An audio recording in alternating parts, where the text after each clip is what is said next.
ఈ మూడు రంగాలు అంటే ఈ మూడు అంగాలను క్రియేషన్ చేయబడ్డది. ఎంత చక్కగా ఉందండి. పౌరుడు అనేవాడు రాజు, ఆ రాజుకు సేవ చేయడానికి మాత్రమే ఈ వ్యవస్థలన్నీ అన్నప్పుడు ఇంకా పంచాయతీ ఏమైనా ఉందా? మరి ఈ రాజుకు సేవ చేయండి రా బాబు అంటే రాజుల్ని బానిసగా చేసుకొని ఓట్లు వేయించుకొని మీ ఇష్టానుసారంగా ఈరోజు రాజులకు మధ్యలో అంటే పౌరులకు మధ్యలో పౌరుల సముదాయాలకు మధ్యలో మీరు కొట్లాటలు శిచ్చులు పెట్టుకుంటూ మతాన్ని రెచ్చగొడుతూ కులాన్ని రెచ్చగొడుతూ ఓట్లు వేయించుకొని రాజ్యాధికారంలోకి వచ్చి మీరు 75 ఏళ్ల నుండి పబ్బం గడుగుతా ఉన్నారు అంటున్నాను. నేను ఒక పౌరుడి ఐ హ్యావ్ రైట్ అంటే నేనేమంటున్నా అంటే మతాన్ని రెచ్చగొట్టకండి, ఇంటర్నల్ గా కులాన్ని రెచ్చగొట్టకండి, అది ఆల్రెడీ డిస్ట్రాయ్ అయింది. కులం అంటే ఒక కుటుంబం మాత్రమే, కులానికి హెచ్చు తచ్చు లేదు. కాబట్టే మన భారతీయ తత్వము లేదంటే భారతదేశ సంస్కృతి సాంప్రదాయాలు తర్వాత భారతీయ ఏకత్వము మీరు అన్నట్టు యూనిటీ ఇన్ డైవర్సిటీ అనేది అయితే అన్నారు, భిన్నత్వంలో ఏకత్వం అన్నారు. అందుకోసం మనది గొప్పది ప్రపంచంలో. అంటే ఇంత వివిధత ఉన్నా కూడా ఏకత్వంతో భారతీయులు ఎట్లా ఉంటారు ఇంగ్లీష్ వాళ్ళకి అర్థం కాలేదు, మహమ్మదీయులకు అర్థం కాలేదు. వాళ్ళు తోక ముడిచారే గాని భారతీయ ప్రజాస్వామ్యం తోక ముడవలే. కాబట్టి మన ఏకత్వం అందులో దాగి ఉంది.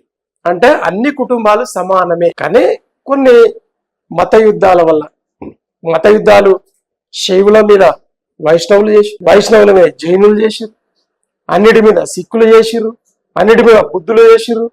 ఒకటి కాదు కదా, ఇన్ని యుద్ధాలు జరిగినాయి భారతదేశంలో. కాబట్టి ఎవరు గొప్ప అని అంటే మనదే ఒక పెద్ద గ్రంథాలయం, భారతదేశమే ఒక పెద్ద గ్రంథాలయం. తర్వాత ఒక పరిశోధన ఆలయం మనది. ఈ పరిశోధన ఆలయం ఈ గ్రంథాలయం నుండి నేర్చుకున్నదే ప్రపంచ జ్ఞానం అంతా ఇక్కడ నుండి మనకు విస్తరించింది. విస్తరించిన తర్వాతనే అన్ని మతాలకు ప్రాతిపదిక ఏమైంది అంటే శాంతి, సౌభ్రాతృత్వం, వసుదైక కుటుంబం. అంటే ఈ భూమండలం ఉన్న ప్రతి మానవ జీవి కూడా మనం అన్నదమ్ములు లాంటి వాళ్ళము, ఒకటే కుటుంబం అని చెప్పింది ఎవరు? భారతీయ తత్వశాస్త్రమే కదా.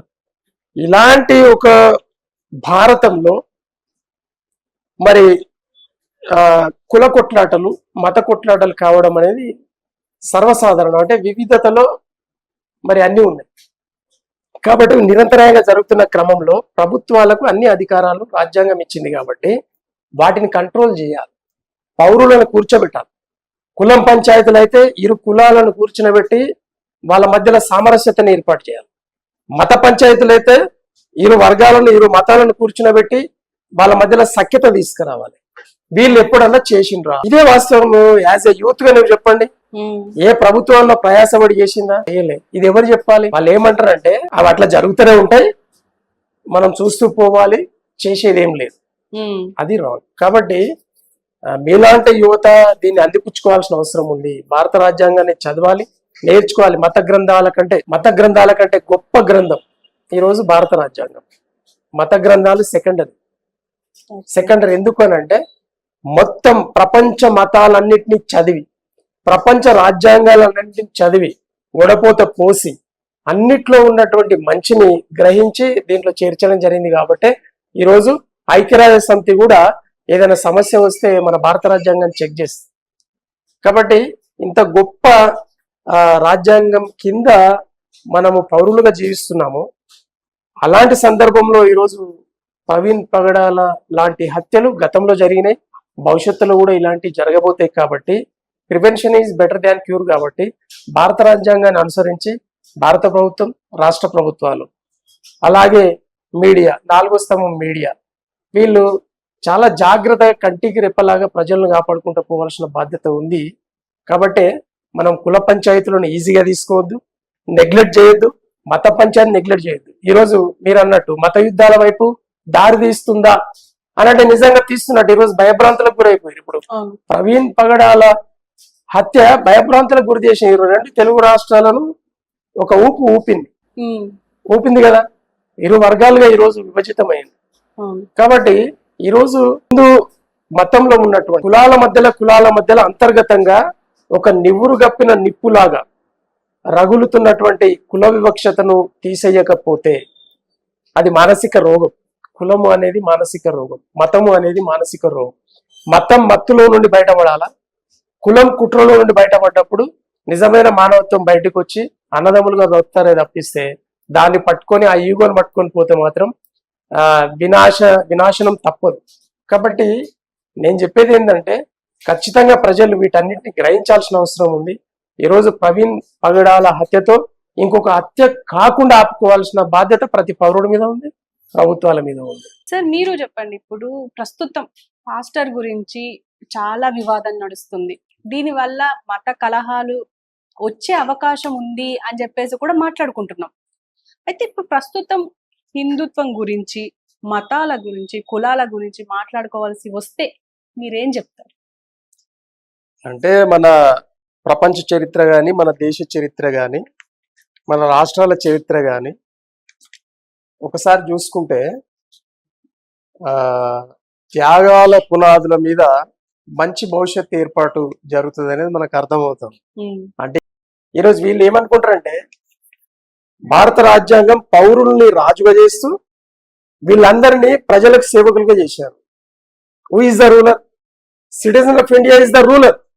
ఒకవేళ సిటిజన్ ఆఫ్ ఇండియా రూలర్ గా ఆయన హక్కుల్ని బాధ్యతలను మర్చిపోయి మాట్లాడుతూ ఉంటే ఒక అధికారిగా ప్రధానమంత్రి గారు, ఒక అధికారిగా ముఖ్యమంత్రి గారు, ఒక అధికారిగా డీజీపీ గారు పిలిచి మాట్లాడొచ్చాయా బాబు?